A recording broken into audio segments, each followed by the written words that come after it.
The Indian domestic industry, hard-pressed to take on global competition, seems to be heading for even harder days.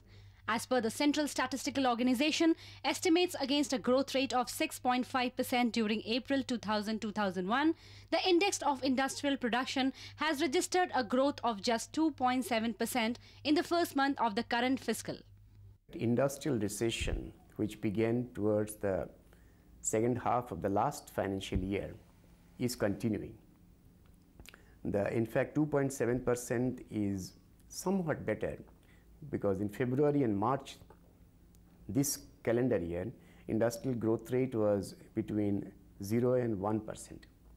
So it is a marginally better compared to 1.6 and 0.7%, now it's 2.7%. The manufacturing sector, the key driver of industrial output, suffered a major jolt this year.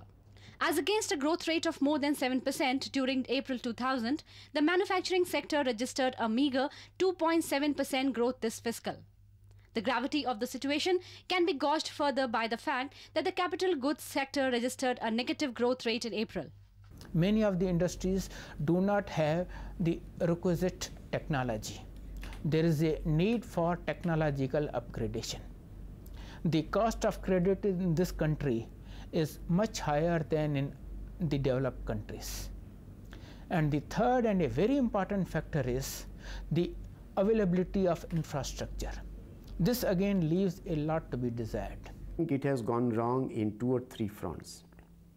One, the industries themselves are responsible significantly. They knew the international competition is coming.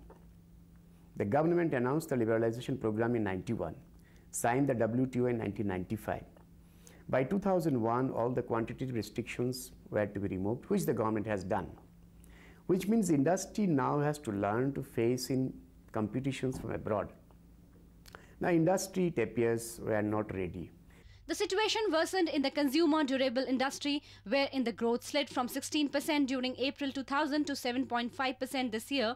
However, according to CSO, mining was the only sector which weathered the grim economic scenario. The output growth stood at around 5.5% in April this year, as against 4% during the same period last fiscal.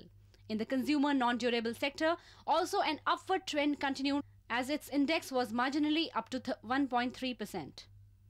Until 1991, our industries were totally protected, and almost everywhere it was a question of cost plus pricing. Since 1991, now they are required to stand in competition with the global products. Since 1st April this year, all quantitative restrictions have been removed, which means that not only for exports, but for standing in the domestic market, you have to produce products which are qualitatively as good and competitively priced. The industrialists also have an excuse. How can I run an industry? Because there is no power. Actually, it is, in a way, they were not willing to run simply because they are afraid that even after producing, they will not be able to compete with the foreign goods in the market. So by government not supplying power gives them a healthy excuse, good excuse. So I think it's a conjunction of the inactivity on the part of the government together with the diffident and pessimistic attitude of the private industry, combining produce the present sorry state of deep recession in the Indian industry.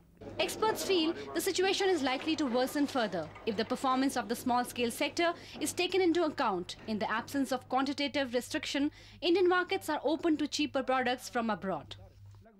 Another thing against which the industry is quite unhappy is our removing totally quantitative restrictions on imports. But this is one of the compulsions of the WTO, where we were required to do. So what we are doing is we are following a twin strategy.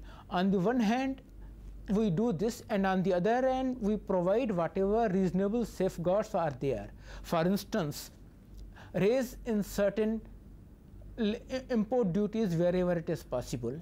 Number 2, strengthening the anti-dumping mechanism, and wherever we find that dumping is taking place, we quickly impose anti-dumping duties. The counter argument is, if you want to compete internationally, you have to remove reservations. There are many large industries are also saying that, look, de-reserved for the small industries, then we can start producing many of the things small industries are supposed to produce. And we can produce it at cheaper and also export it. So the government is caught in this dilemma. On the one hand, employment implications of small industries.